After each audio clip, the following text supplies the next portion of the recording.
In Luke 13, Jesus tells a parable, and it says this, starting with verse 25. He says, "When once the master of the house has risen and shut the door, and you begin to stand outside and to knock at the door, saying, 'Lord, open to us,' then he will answer you, 'I do not know where you came from.' Then you will begin to say, 'We ate and drank in your presence, and you taught in our streets.' But he will say, 'I tell you, I do not know where you come from. Depart from me, all you workers of evil.' In that place there will be weeping and gnashing of teeth, when you see Abraham and Isaac and Jacob and all the prophets in the kingdom of God, but you yourselves cast out. And people will come from east and west and from north and south and recline at table in the kingdom of God. And behold, some are last who will be first, and some are first who will be last." Now, if you were a good Jew in Jesus' day, those words would be so shocking to you that you would have had to pick your jaw up off the floor. Because the common belief was that the Messiah was coming to establish his kingdom for the Jews, for the people of Israel. But here, Jesus says that there will be people from all the four corners of the earth who are going to be a part of his kingdom, while at the same time, those who ate and drank with the Messiah and heard him preach in their streets, they're going to find themselves being excluded from his kingdom. And so that's shocking to them. And Jesus' point by saying this is that his invitation isn't to join his kingdom isn't just limited to Jews. It's open to everyone. And not only that, but there are going to be many Jews who presumed to be a part of his kingdom simply because of their ethnicity or their cultural heritage, but they're actually going to be excluded for that same reason. Rather than entering the kingdom through the door that is Jesus, they're trying to enter the kingdom on the basis of the fact that they were born Jewish or because they were exceedingly pious or religious like the Pharisees were. But your birth or your ethnicity or your heritage or your piety, they are not going to get you into the kingdom. Only one thing is going to get you into the kingdom, and that is Jesus. And so shockingly, Jesus tells this audience here, there are going to be many Jews on the outside of this metaphorical house looking in through the windows and watching Gentiles instead sit at the table with Abraham and Isaac and Jacob. And again, that would have been the height of scandal to those Jews who heard those words. To think that Gentiles would be included in the Messiah's kingdom, but Jews would not, oh my goodness, that would just be unheard of.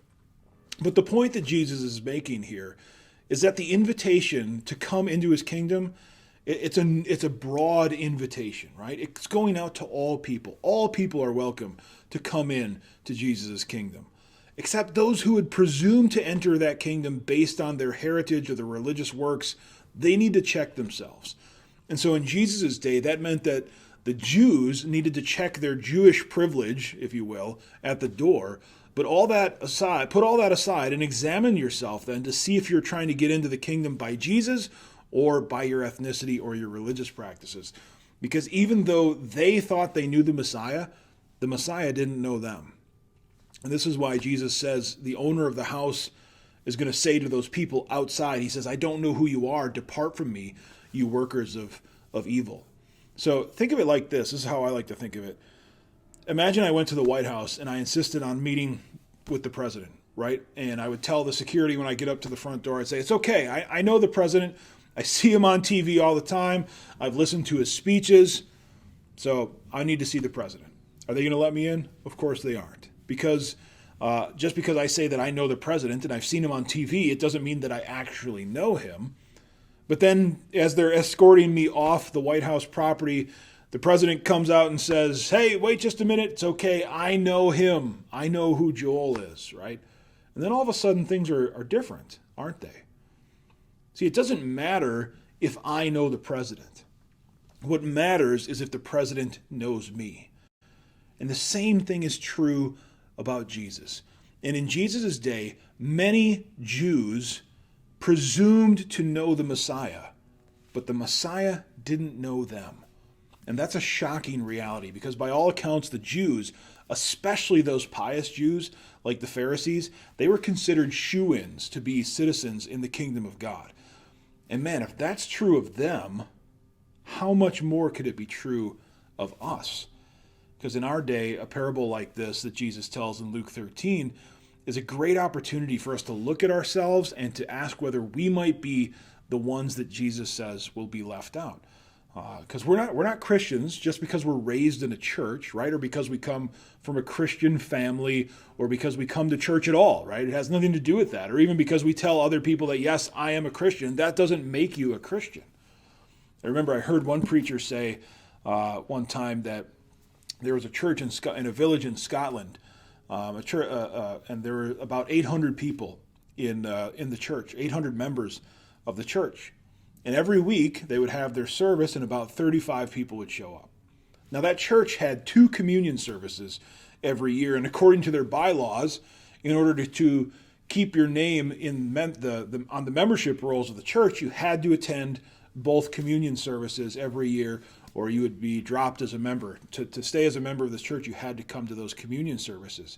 And so those 2 weeks of the year that the church had communion, they had to have 3 services because pretty much everyone in the village showed up just so they could maintain this facade of faith. They wanted to keep their name on the church membership roll because, hey, God might think that that's important, right? That's just the same as the Pharisees saying, oh yeah, my Jewishness is what will earn me a spot in the kingdom of heaven.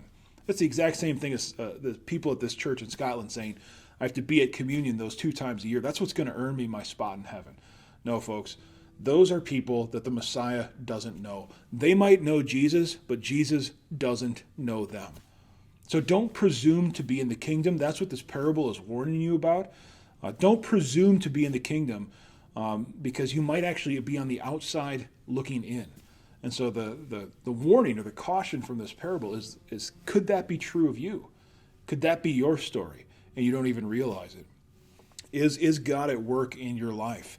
And if he is, how do you know? What evidence is there in your life that Jesus rules and reigns in your heart? Because those are the people who are going to come into that house, and they're the ones who are going to eat with Abraham and Isaac and Jacob. And it might be the people you least expect. So take some time, think about this parable, examine yourself. Are you inside or are you outside?